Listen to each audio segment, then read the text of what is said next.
កណ្ដោបំពងនៅដើមវីដេអូដែលខ្ញុំបានបង្ហាញនេះទំនងដែរអត់ចុះចំពោះបងប្អូនវិញដែលហូបកណ្ដោបំពងដែរអត់ចំពោះវីដេអូនេះដែរគឺខ្ញុំមកបង្ហាញបងប្អូនទាំងអស់គ្នាពីវិធីបំពងកណ្ដោជំរាបសួស្តីបងប្អូនទាំងអស់គ្នាខ្ញុំរក្សា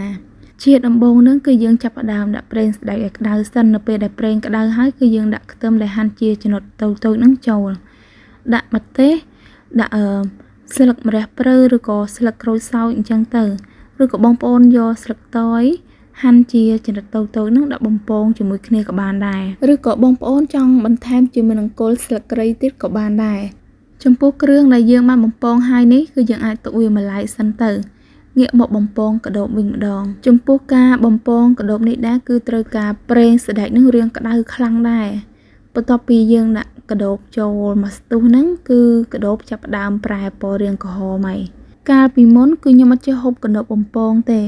ប៉ុន្តែនៅពេលដែលចិញ្ចឹមខ្លួនឯង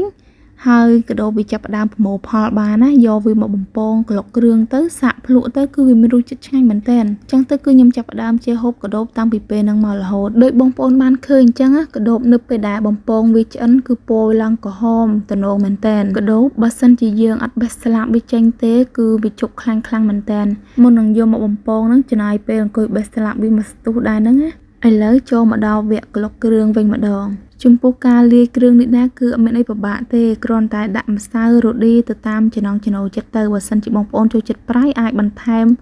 ម្សៅរ៉ូឌីរាងច្រើនបន្តិចទៅបន្តមកទៀតគឺចាក់គ្រឿងខ្ទឹមម្ទេសបំពងចូលទៅក្នុងកដោបហើយធ្វើការកូរវាឲ្យសព្វទៅ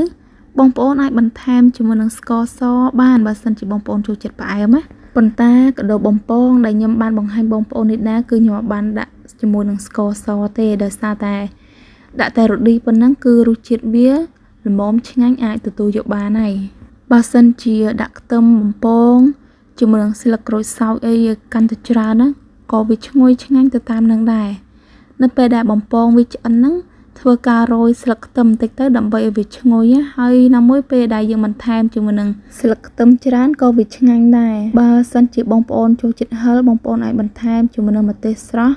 ហាន់វាជាចំណិតតូចទៅដាក់បន្ថែមទៀតក៏បានដែរបងប្អូនប្រហែលជាអត់ចាប់អារម្មណ៍ទេវីដេអូនេះដែរគឺខ្ញុំដាក់ពីរបញ្ចូលគ្នាវីដេអូបំពងកដោបនឹងគឺអត់មានស្លាបទេប៉ុន្តែវីដេអូដែលក្លុកគ្រឿងដែលបានបង្ហាញនេះគឺកដោបមានស្លាប